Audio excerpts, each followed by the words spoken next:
Selamat Aska.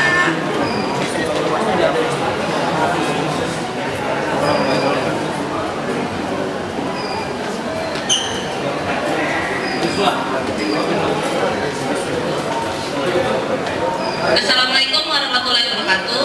Waalaikumsalam warahmatullahi wabarakatuh. Perkenalkan, saya Asma Jarini, FOI Angkatan 2011, program paralel.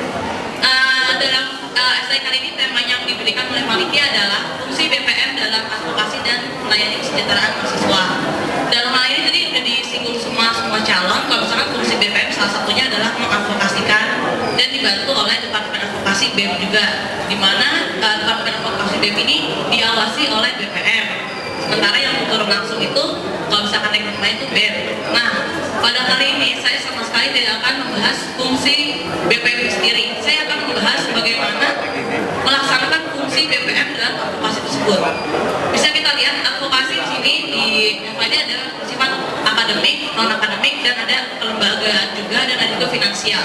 Di akademik itu ada advokasi UTS, UAS, jadwal semester pendek. Sedangkan kalau di finansial ya BOPB, kalau misalkan di reguler, kalau di paralel itu nggak ada juga. Jadi ya advokasi finansial aja, di advokasi kelembagaan dan advokasi non akademik itu maksudnya kayak yang prestasi-prestasi. Nah, saya membahas dulu tentang kode saya dari advokasi UTS, UAS, sama jadwal SP. Kalau dilihat ini, kalau advokasi yang baru berjalan di UTS, UAS, dan jadwal SP itu baru mahasiswa reguler saja.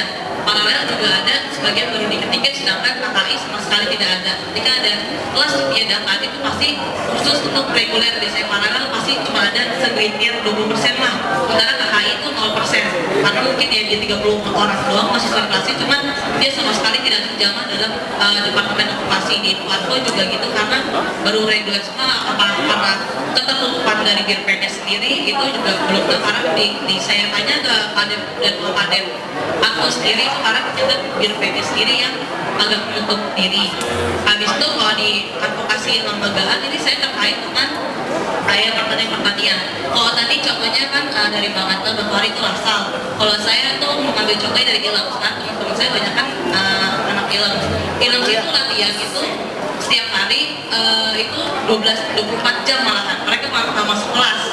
Mereka sama sekali nggak masuk kelas. Saya ada yang teman saya pindah tim sentral, sekarang dia harus bikin memorandum buat Ilham. Nah itu saya itu parah banget, karena kasihan mereka tuh padahal kerjanya itu di bawah perpus. Itu buat contohnya di desa ya, itu paling cuma 5 orang, mereka harus kerjain itu 24 jam, fees juga kayak gitu. Tapi mereka sama sekali nggak diberikan kompensasi oleh Dekana. Contohnya duit juga nggak turun, tapi pembebasan skripsi tadi yang bilang Bang Nur itu juga nggak turun, atau gimana. Mereka sama sekali nggak ada pembebasan, dan mereka kalau saya bilang tuh mungkin belum mendapatkan dukungan dari FAU sendiri. Jadi mereka berjalan, ya udah mereka dengan minatnya, cuma kita tuh sama sekali nggak membantu mereka. Mereka jadi merasa kadang-kadang, aduh gue ilham, tapi kayaknya gue bukan dari FAD kayak gitu. Mereka kadang-kadang merasa seperti itu. Itu problemnya di ilham. Habis itu kalau finansial sendiri ya, kalau BOPB mungkin produk reguler, mungkin mereka mau untuk menyuarakan, aduh gue mulai nggak punya duit nih, ini. Mungkin kalau di paralel banyak juga yang nggak bisa bayar. Cuma terkadang karena di paralel itu bisa dilihat uang money harus lebih banyak di paralel ya. Cuman kadang-kadang mereka juga ada juga yang nggak punya duit juga kan. Nah tapi kadang-kadang mereka malu untuk bilang itu semua. Jadi kadang-kadang ini yang bisa dilihat finansial, karena mereka malu untuk bilangnya, karena aduh kan disangka orang gue nggak punya duit atau gimana, karena tidak ada pendekatan dari paralel sendiri ke anak-anaknya secara tidak langsung. Jadi kadang-kadang advokasi finansial paralel itu sama sekali nggak terjangkau sama advokasi BEM lain. Ada sih beberapa, cuma nggak semuanya. Habis itu advokasi non akademik itu kalau menurut saya itu fasilitas di FAUI. Di FAUI sendiri nih kalau misalkan contohnya advokasi apa, coba misalkan lapangan basket, kebetulan saya yang basket itu kayak aduh kalau lapangan basket ini gini banget, karena nggak kayak lampunya susah nyala atau banyak lawannya atau gimana. Habis itu kayak mau latihan renang juga kita jauh, karena nggak boleh kolam renang sih di sini. Cuman kayak nggak ada fasilitasi tentang dari EVA sendiri tentang minat-minat anak seperti ini olahraga gitu. Jadi kayak ini Olim ini sebenarnya kayak kalau misalkan anak-anak EVA-nya sendiri nggak semangat sendirinya, pasti mereka juga kita tuh Olim nggak bakal menang. Cuman mereka maunya kita kayak, oh itu prestasi gini-gini, cuma mereka sama sekali nggak membantu gitu. Habis itu saya nih saya akan membahas tentang cara fungsi gimana sih kita BPM sebagai advokasi